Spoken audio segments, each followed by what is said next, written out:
Hello friends, आज हम बात करेंगे स्टॉक मार्केट से जुड़े हुए कुछ इम्पोर्टेंट पॉइंट्स के बारे में। सबसे पहले हम बात करेंगे मार्केट क्रैश के बारे में। उसके बाद देखेंगे मार्केट क्रैश क्यों होता है और इसके कारण क्या है।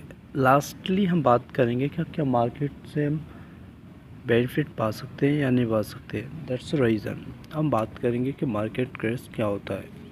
तो मार्केट क्रैश एक ऐसी चीज़ होती है जिसमें किसी भी स्टॉक प्राइस में ओवरऑल डाउनफॉल आता है, तो डायरेक्टली स्टॉक मार्केट में डाउनफॉल देखने पड़ता है। और दूसरा रीज़न ये है इसका डायरेक्टली लॉस हमारे वेल्थ पे होता है। इट मीन्स हमारी मनी पे डायरेक्टली लॉस स्टार्ट हो जाता है। And panicky selling and underlining economically reason drive crash. और ये डायरेक्टली जब हम उस टाइम पे अपने स्टॉक्स को बेचते हैं तो हमें उस समय लॉस झेलना पड़ता है, पैनिक सेलिंग करना पड़ता है। इट्स मीन्स हमें बेचते समय हमें एक दर्द महसूस होता है। इसका डायरेक्टली यही है कि हमारा वेल्थ होता है वो धीरे धीरे डाउन होने लगता है। They are frequently associated with speculative and economic bubbles.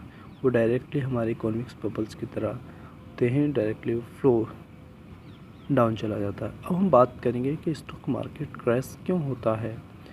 Stock market crash होने का बहुत सारे रीज़न होते हैं। उनमें से जैसे कि इकोनॉमिक पुअर कंडीशन होना या फिर इकोनॉमिक न्यूज़ का, ये हमारी न्यूज़ यदि पुअर आती है अर्थात जैसे कि कोई आर्थिक स्थिति खराब होने की संभावना लगती है तो हमारा स्टॉक मार्केट क्रैश होने लगता है। दूसरे और भी रीज़न है जैसे कि किसी भी देश के अंदर युद्ध होना या फिर टेररिस्ट अटैक होना, आतंकवादी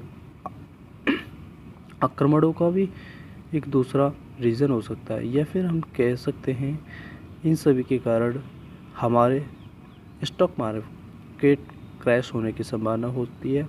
सबसे महत्वपूर्ण दूसरा रीज़न ये भी है ओवर इन्फ्लेटेड। यदि किसी भी देश में कहीं पर भी महंगाई का उच्च स्तर पर पहुंच जाना भी एक स्टॉक मार्केट क्रैश होने की सबसे ज़्यादा संभावना होती है। अब हम बात करेंगे फ्रेंड्स कि हम क्या मार्केट क्रैश हो जाने में भी बेनिफिट पा सकते हैं। जी हाँ, आप तब भी बेनिफिट पा सकते हैं, बट आपका जो इन्वेस्टमेंट है डिवर्सिफाई होना चाहिए, डिवाइंस होना चाहिए एंड सफल होना चाहिए और उसको अपने स्ट्रेटेजी के साथ वर्क करते रहना चाहिए। आई होप आपको बात समझ में आएगी। एक आपको इम्पोर्टेंट भी बात बता देते हैं कि आज आपका मार्केट क्रैश हो चुका है। इसका बेसिकली रीज़न ये है कि हाल फिलहाल में ही यूएस में एक इन्फ्लेशन हुआ है जिसकी वजह से वहाँ पे हमारी पूरी मार्केट का क्रैश हो चुका है। Thank you, thanks.